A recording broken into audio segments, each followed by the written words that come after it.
Bismillahirrahmanirrahim. Assalamualaikum warahmatullahi wabarakatuh. Alhamdulillah nahmaduhu wa nasta'inuhu wa nastaghfiruh. Wa na'udzu billahi min syururi anfusina wa min sayyiati a'malina. May yahdihillahu fala mudilla lahu wa may yudlil fala hadiya lahu. Asyhadu an la ilaha illallah wahdahu la syarika lahu. Asyhadu anna Muhammadan abduhu wa rasuluh sallallahu alaihi wa alihi washabbihi wa man tabi'ahum bi ihsan ila yaumiddin amma ba'd. Masyiral ikhwani wa fatifillah rahimani wa rahimakumullah. Baik, kita lanjutkan dari simpul yang ke-9 tentang masalah bersabar di atas ilmu. Nah, kita ulang dari pembahasannya. Kata penulis Allah Ta'ala, al-ma'qidut tasi' as-sabru fil ilmi tahammulan wa adaan. Prinsip atau simpul yang ke-11, bersabar di atas ilmu dalam mengambil dan menyampaikan. Ya. Bersabar di atas ilmu dalam mengambil dan menyampaikan. Ya, tadi sudah dijelaskan sedikit ya tentang masalah kesabaran, hanya terputus karena masuknya waktu salat. Sudah kita baca dari ayat ya yang beliau bawakan di sini. Ya ayyuhalladzina amanu sabiru wassabiru. Ya, wahai orang-orang yang beriman, bersabarlah dan berusahalah untuk bersabar. Ya, ini beda ya antara perintah bersabar dan perintah untuk menyabarkan diri. Jadi kalau bersabar, diperintah bersabar itu maksudnya dia tahan sesuatu dalam hatinya yang mau keluar, gitu kan? Kalau menyabarkan diri maksudnya ada gangguan dari luar. Gangguan dari luar yang mau ingin apa? Masuk. Itu dia menyabarkan dirinya di situ, bersabar. Dipahami ya? Baik. Ayat yang kedua yang beliau bawakan adalah ayat di surah Al-Kahfi. Tadi ayat surah Al-Imran ya sudah kita baca. Ayat yang kedua, wasbir nafsaka ma'al ladzina yad'una rabbahum bil ghadati wal 'ashiyyi yuriduna wajha. Dan sabarkanlah dirimu wahai Muhammad bersama orang-orang yang berdoa kepada Rabb-Nya pagi dan petang. Mereka menginginkan wajahnya. Ya. Di sini kata Yahya bin Abi Katsir rahimahullahu taala, hiya majalisul fiqhi. Ya. Bersabar di sini maksudnya yang diterangkan tadi oleh Allah dalam Al-Qur'an, yaitu bersabar bersama orang-orang yang berdoa kepada Rabb-Nya pagi dan petang, yaitu bersabar dalam majalis al-fiqh, yaitu majalis ilmu. Ya. Karena fiqh itu kan bisa dimanakan dalam makna umum, pemahaman. Ya. Makna umum yaitu yang bermakna apa? Pemahaman. Dan ilmu itu akan didapatkan dengan kesabaran. Ini dari metode dalam belajar ya. Kalau dia tidak sabar, tidak akan mungkin dia bisa belajar dengan baik. Ya. Dan ada nukilan juga dari Yahya bin Abi Katsir. Kata beliau rahimahullah taala, la yustata'ul ilm bi rahatil jism. Ya. Ilmu tidak akan didapatkan dengan tubuh yang santai. Ya, dengan badan yang apa? Yang santai. Dia harus bersusah payah. Yang sudah diterangkan di simpul-simpul yang sebelumnya ya. Ada semangat, gitu kan? Ada memohon pertolongan kepada Allah. Jangan dia malas, dia merasa lemah. Ya, itu dari hal-hal yang dengannya akan membantu seorang dalam mempelajari ilmu agama Allah Subhanahu wa taala. Dan ada kesegeraan tadi. Sudah kita bahas tadi ya. Dia bersegera dalam belajar. Ya, jangan dia tunda-tunda. Kapan terbuka jalan dia masuk di situ. Jangan dia bilang nanti saya masuk, nanti. Nanti tidak akan dapat. Kadang kesempatan itu tidak datang 2 kali. Kadang kesempatan tidak datang 2 kali. Jadi kapan terbuka jalan masuk dia. Terbuka lagi masuk, begitu ya. Itu prinsip dalam belajar. Dia bersegera, ada kesegeraan, sudah dibahas. Dia gunakan waktu dan kesempatan dalam kehidupan ini. Ya. Tapi dengan syarat tadi juga dia perlahan-lahan ya. Bukan berarti dia masuk dia tergesa-gesa, tidak. Nah, beliau ingatkan kan sudah dibahas. Dia masuk perlahan-lahan dan dia tidak tergesa-gesa. Ada metode-metode yang perlu diperhatikan yang sudah kita bahas. Baik. Nah, di antara juga dari perkara yang diingatkan di sini kesabaran tadi. Dan ya, kemudian beliau ingatkan juga di situ dari perkataan yang lain dari para ulama seperti Al-Asma'i rahimahullah taala, yang namanya Abdul Malik ya bin Quraib Al-Basri rahimahullah taala, dari ulama yang hidup di abad kedua sampai ketiga Hijriyah, wafat di tahun 216 Hijriyah. Kata beliau rahimahullah taala, man lam yahtamil dhullat ta'lim sa'atan baqiya fi dhullil jahli abada. Kata beliau, siapa yang tidak memikul ya, kerendahan dalam belajar walaupun sesaat, maka dia akan tinggal ya dalam kerendahan kejahilan selama-lamanya. Nah, siapa yang tidak memikul kerendahan dalam belajar walaupun sesaat, maka dia akan tinggal dalam kerendahan kejahilan selama-lamanya. Ya. Ya, berikutnya beliau bawakan juga perkataan yang mirip dari sebagian as-salaf.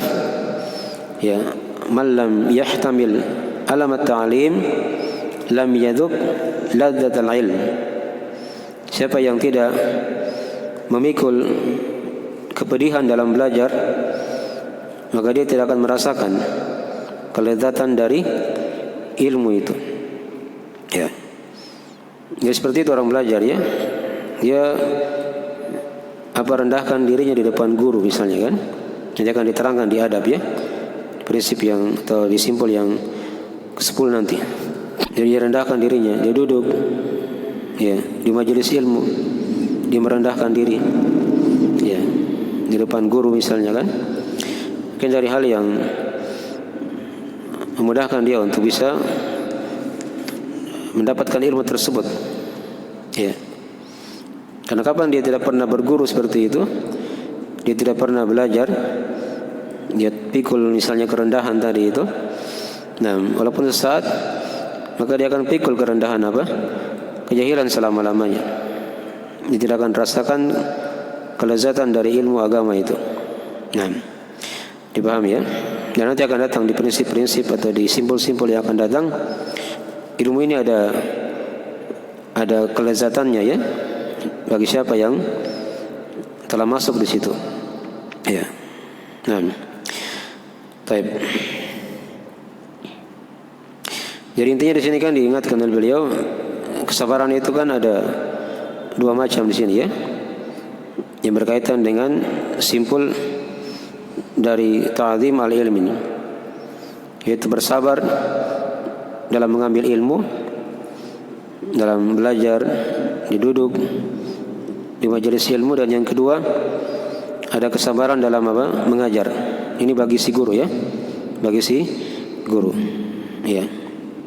Nah, bersabar yang pertama tadi itu dalam belajar, dalam dia mengambil ilmu, itu kan butuh kesabaran. Dia hafal ilmu itu misalnya kan, dia pahami lagi setelah itu ya. Kemudian dia bersabar untuk hadir duduk di majelis ilmu. Ini butuh kesabaran semuanya. Nah, dia perhatikan kepada hak-hak gurunya misalnya, itu juga butuh apa? Kesabaran. Jelas dia butuh bersabar situ. Ya, butuh bersabar. Jadi dari hal yang diingatkan oleh Syekh di sini ya, itu bentuk kesabaran yang pertama bagi si murid.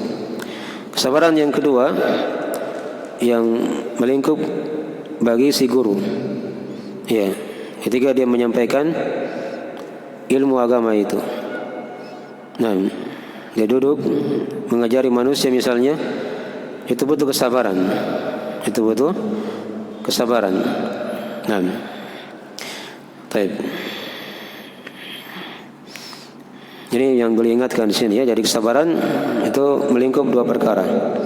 Melingkup dua perkara tadi itu. Ya.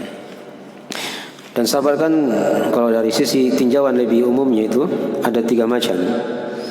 Ada 3 macam sabar itu ya. Ada bersabar dalam hukum kauni, ya, maksudnya pada takdir Allah Subhanahu wa taala. Nah, dia butuh bersabar di situ.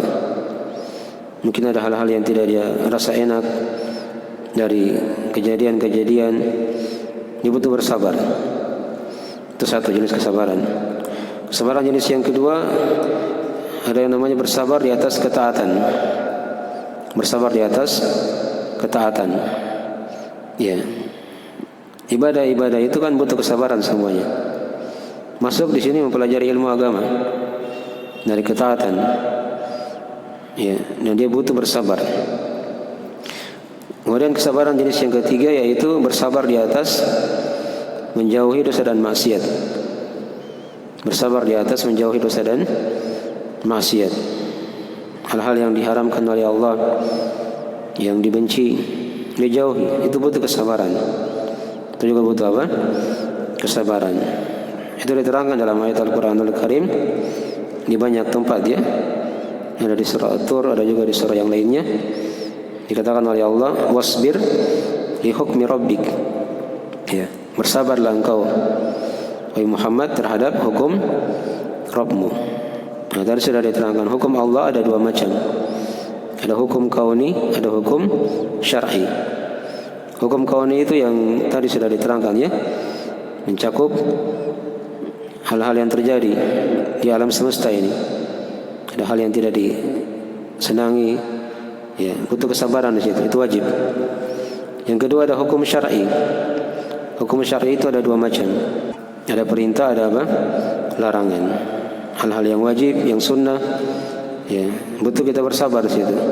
Ada hal yang dilarang, ya, yang diharamkan atau yang dimakruhkan, yang dibenci, maka semuanya butuh apa? Kesabaran. Jadi bersabar dalam mempelajari ilmu ini bagian dari jenis apa? Kesabaran jenis yang kedua tadi kan? Ya, jenis yang kedua. Bersabar di atas ketaatan, ya, kepada Allah Subhanahu wa taala. Baik. Dan juga mungkin bisa masuk jenis yang pertama. Mungkin ketika dia belajar misalnya, ya, ketika dia belajar mungkin dia lapar. Itu apa terjadi ya pada sebagian orang-orang yang belajar, dia tahan laparnya.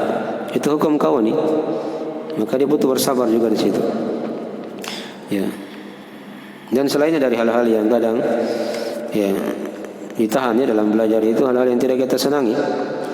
Banyak cobaan-cobaan itu hendaknya butuh bersabar. Dan bersabar ini hukumnya wajib. Hukumnya apa? Wajib. Ya, ada yang lebih tinggi lagi kalau dia ingin bagus, yaitu dia ridho. Dia ridho ya. Ya, ridho itu artinya hatinya lapang, luas hatinya. Itu namanya apa? Keridhaan. Kalau tadi kan sabar, ada hal yang dia tahan, mau keluar dia tahan, gitu kan? Ya, kalau ridho tidak dia ini lapang sekali, luas. Tidak ada hal yang ditahan. Ketika ada musibah, ada ujian, dia ridho di situ. Ya, dia ikhlaskan begitu ya, luas lapang hatinya. Jadi tingkatan yang lebih tinggi daripada apa? Kesabaran. Ya, ada yang ketiga yang lebih tinggi lagi, yaitu kesyukuran. Ya, justru ketika dia belajar, misalnya kalau dalam belajar ya, dia rasakan lapar, dia ngantuk, dia apa begitu, hal-hal yang dia tidak senangi, dia bersyukur, gitu ya. Dia bersyukur. Itu lebih tinggi daripada apa? Tingkatan yang kedua tadi, yaitu ridho. Ya, ketika ada musibah dia malah bersyukur kepada Allah Subhanahu wa taala, karena banyak hikmah di balik musibah itu. ya diangkat derajatnya, digugurkan dosa-dosanya. Banyak hikmah-hikmah diterangkan oleh para ulama ya dibalik dari musibah tersebut. Tapi di sini yang beliau terangkan di sini kadar wajibnya ya. Ya kalau tadi ridho itu bukan wajib, dari hal yang sunnah. Nah, kesyukuran itu lebih tinggi lagi. Karena para nabi dan rasul itu mereka itu bergembira dengan bala seperti kalian di situ apa? Bergembira ketika ada nikmat. Ketika ada apa? Nikmat. Karena kebanyakan orang kan kalau ada nikmat baru dia apa? Bersyukur, bergembira. Tapi kalau para nabi tidak. Justru ketika ada musibah mereka apa? Nah, bersyukur. Ya. Dipahami ya? Makanya dari hal yang hendaknya diingat ya dalam simpul dari prinsip dalam ilmu ini. Ini selesai sudah prinsip yang ke-9.